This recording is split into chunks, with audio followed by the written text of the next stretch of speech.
Tu analyses tout, un message, un regard, un silence.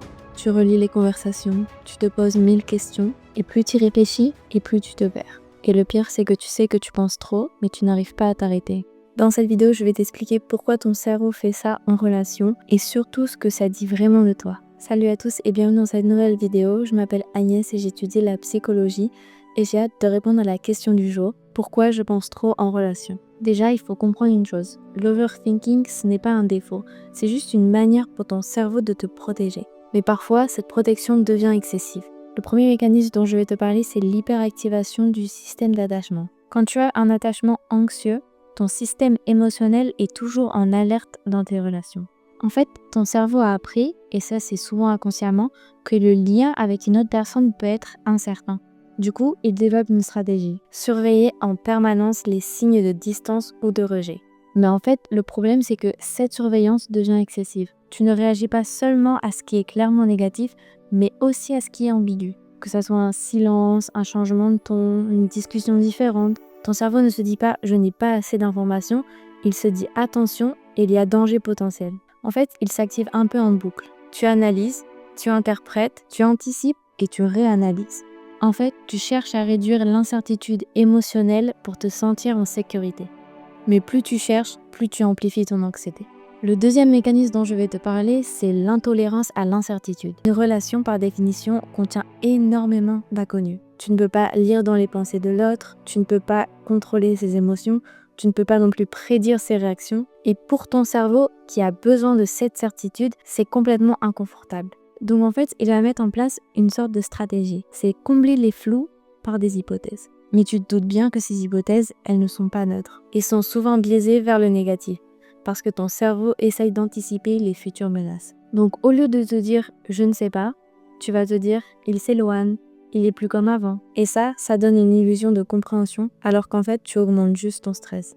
Parce que ton cerveau, il confond incertitude égale danger. Le troisième mécanisme dont je vais te parler, c'est les biais cognitifs. Alors dans celui-ci, tu vas voir qu'il y a énormément de biais différents. En fait, ce sont des filtres mentaux automatiques qui influencent ta manière d'interpréter la réalité. Et ils jouent un rôle énorme. Par exemple, dans le biais de négativité, ton cerveau accorde plus d'importance pour les éléments négatifs que positifs. Et là, comme tu peux le voir, on revient déjà à ce que j'ai dit précédemment, sur la manière dont ton cerveau va te pousser à interpréter vers le négatif. Là, on retrouve aussi le biais d'interprétation. En fait, tu attribues une interprétation à l'autre sans preuve réelle. Si la personne te répond « ok », directement, toi, tu vas te dire « elle est froide, il y a un changement, il y a quelque chose de bizarre », alors qu'à la base, c'est simplement un « ok ».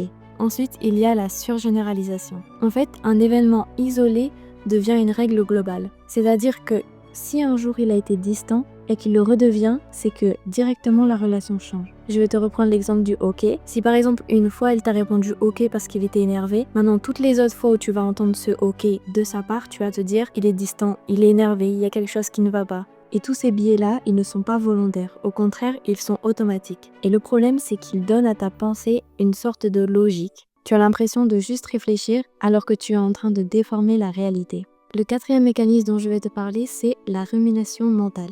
La rumination, c'est vraiment le cœur de l'overthinking. C'est une boucle mentale dans laquelle tu reviens sans cesse, dans les mêmes pensées, les mêmes situations. Mais il faut comprendre une chose importante.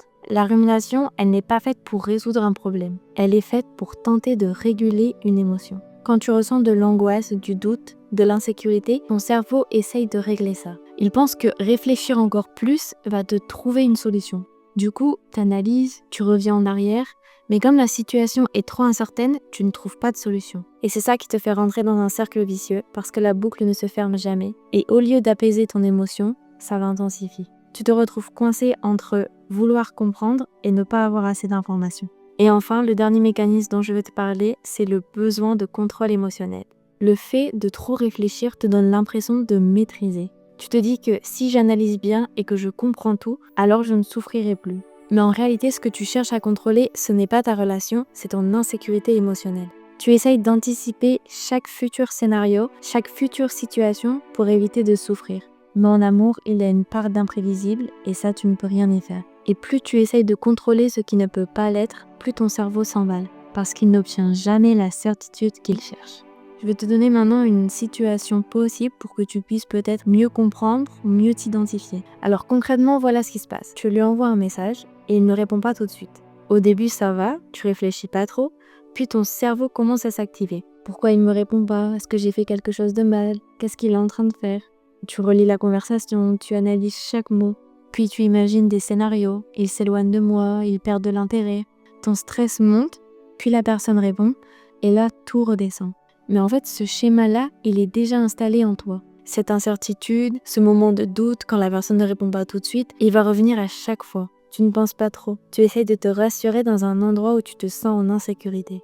Alors maintenant, je peux te présenter quelques exercices qui pourront peut-être t'aider à t'apaiser pendant ces moments-là. Une des choses importantes que j'ai pu te dire, c'est que quand tu réfléchis trop, c'est rempli d'hypothèses. Et la plupart du temps, elles sont fausses ou alors poussées vers le négatif. Donc quand tu as ces moments-là de montée très forte de stress, de réflexion, essaie de te poser et faire la différence entre ce que tu sais et ce que tu interprètes. Par exemple, avec l'histoire du message où la personne prend du temps à répondre, à ce moment-là, tu peux te poser et tu peux te dire « qu'est-ce que je sais ?» Je sais par exemple que cette personne est occupée avec sa famille. Je sais qu'on a parlé il y a 5 minutes. Et puis ensuite, qu'est-ce que j'interprète? Il s'éloigne, il perd de l'intérêt, il ne veut plus me parler. Comme ça, tu peux faire la réelle différence et te rattacher à la réalité, ce que tu sais. Une autre chose que tu peux faire, c'est que quand tu réfléchis trop, tu peux te demander est-ce que cette pensée m'aide vraiment ou est-ce qu'elle m'angoisse davantage? Ça va pouvoir t'aider à libérer ton cerveau, à te dire en fait, elle ne m'aide pas cette pensée. Elle ne m'aide pas à résoudre un problème, à contrôler la relation. Elle me fait juste encore plus de mal. Donc pourquoi j'irais penser ça? Alors ça paraît un peu simple comme ça, mais c'est des choses que quand tu arrives à visualiser, à te le dire, parce que visualiser une pensée, c'est quand même déjà quelque chose d'énorme. Donc si tu sais que quelque chose t'embête, essaye de dire ta pensée à voix haute, que ça soit juste à toi-même. Et dans ces cas-là, si cette pensée t'angoisse, alors elle n'a rien à faire là, car elle ne va pas t'aider à trouver une solution pour aller mieux dans ta relation.